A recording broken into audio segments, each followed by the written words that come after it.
ఇక 14 అంశాలు అజెండాగా AP cabinet భేటీ అయింది. కుప్పంలో డిజిటల్ హెల్త్ కేంద్రం ఏర్పాటుకు మంత్రివర్గం ఆమోదం తెలపనుంది. పంచాయతీరాజ్ గ్రామీణాభివృద్ధి చట్ట సవరణ బిల్లుల్ని కేబినెట్ ఆమోదించనుంది. వివిధ సంస్థలకు భూ కేటాయింపులు, వైద్య ఆరోగ్య శాఖలో 372 సివిల్ అసిస్టెంట్ సర్జన్ పోస్టుల ఏర్పాటుకు మంత్రివర్గం గ్రీన్ సిగ్నల్ ఇవ్వనుంది.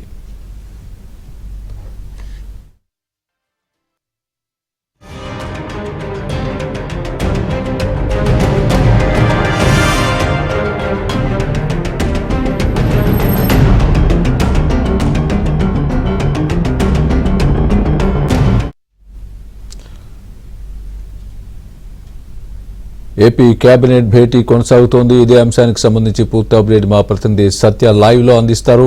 సత్య, చెప్పండి, ప్రస్తుతం ఏపీ కేబినెట్ భేటీ ఎంతవరకు కొనసాగబోతోంది? ఏ అంశాలకు సంబంధించి అందులో చర్చ కానీ ఏ అంశాలకు సంబంధించి ఆమోదం లభించే అవకాశాలు ఉన్నాయి? పూర్తి అప్డేట్ ఇవ్వండి. స్వామి, ఆంధ్రప్రదేశ్ మంత్రిమండలి సమావేశం కొద్దిసేపటి క్రితమే ప్రారంభమైంది. గంట నుంచి ఈ సమావేశం అయితే కొనసాగుతోంది.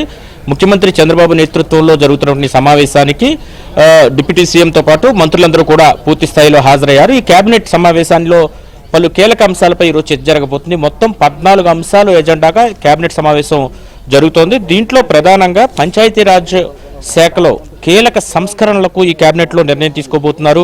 ఉన్నటువంటి విభాగాలన్నింటినీ కూడా ఒకే గొడుగు కిందకు తీసుకొచ్చే ప్రయత్నం అయితే జరుగుతున్నట్టుగా తెలుస్తోంది. అదే సమయంలో పంచాయతీరాజ్ వ్యవస్థలో అతిపెద్ద ప్రక్షాళనగా ఇది మనం భావించాల్సి ఉంటుంది. మొత్తం మీద పంచాయతీరాజ్ వ్యవస్థకు సంబంధించి కీలకమైన నిర్ణయాలు ఈరోజు కేబినెట్లో ఉండబోతున్నాయి. ఇక ఈ కేబినెట్లో ప్రధానంగా 14 అంశాలు ఎజెండాగా ఉండబోతుండటంతో పాటు అసెంబ్లీ జరుగుతోంది. ఒకవైపు అసెంబ్లీలో ఏపీ ప్రైవేట్ యూనివర్సిటీస్ బిల్ 2025ను బిల్లును సంబంధించి కేబినెట్లో ఆమోద ముద్ర వేస్తారు. తర్వాత దీన్ని అసెంబ్లీలో ప్రవేశపెట్టి చట్టంగా మారుస్తారు. ఇక కుప్పంలో డిజిటల్ హెల్త్ నెర్వ్ సెంటర్ ఏర్పాటుకు సంబంధించి 5.34 కోట్లు కేటాయిస్తూ కేబినెట్ ఈరోజు నిర్ణయం తీసుకోబోతుంది. వైద్య ఆరోగ్య శాఖలో సివిల్ అసిస్టెంట్ సర్జన్ పోస్టులకు సంబంధించి క్రియేషన్కి సంబంధించి ఈరోజు కేబినెట్లో ఆమోద ముద్ర పడనుంది. ఇక పార్వతీపురం మన్యం జిల్లాలో ఎస్ఎంఎస్ చిన్న మధ్య తరహా పరిశ్రమల ఏర్పాటుకు సంబంధించి ఎంఎస్ఎంఈ పార్కు రూపొందించేందుకు 27.26 సెంట్ల భూమిని మంజూరు చేస్తూ కేబినెట్లో నిర్ణయం తీసుకోబోతున్నారు. ఈ భూమిని ఉచితంగా ఏపీఐసి ద్వారా అందించబోతున్నట్టుగా మనకు అందుతున్న సమాచారం బట్టి తెలుస్తుంది. ఇక రాజమహేంద్రవరంలో వ్యవసాయ యూనివర్సిటీ ఏర్పాటుకు వ్యవసాయ కళాశాల ఏర్పాటుకు సంబంధించి 10.72 సెంట్ల భూమిని కేబినెట్లో ఉంచి ఆమోదం తెలిపి వ్యవసాయ కళాశాల ఏర్పాటుకు కేబినెట్ ఆమోద ముద్ర వేయబోతోంది. ఇదే విధంగా సుమారు 116 ఎకరాల ప్రభుత్వ భూమిని ఆంధ్రప్రదేశ్ టూరిజం డెవలప్మెంట్ అథారిటీకి రాజమహేంద్రవరంలో కేటాయించబోతున్నారు. హ్యావలాక్ బ్రిడ్జ్, ఏదైతే బ్రిటిష్ టైంలో ఉన్నటువంటి బ్రిడ్జ్ ఉందో ఆ బ్రిడ్జిని టూరిజం కింద డెవలప్ చేసేందుకు ఈ భూమిని ఇస్తున్నట్టుగా కేబినెట్లో చర్చించి ఆమోద ముద్ర తెలియజేసే అవకాశం ఉంది.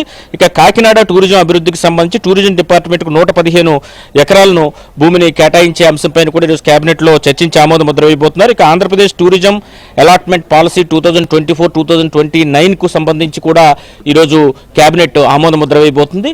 వీటితో పాటు విజయనగరం జిల్లాలో తెలుగుదేశం పార్టీకి సంబంధించి 33 సంవత్సరాలకు లీజుకి అక్కడ పార్టీ ఆఫీస్ కార్యాలయం నిర్మాణానికి సంబంధించి కూడా కొంత భూమిని కేటాయించే అంశంపైన కూడా కేబినెట్లో చర్చించి నిర్ణయం తీసుకునే అవకాశం ఉన్నట్టుగా తెలుస్తోంది.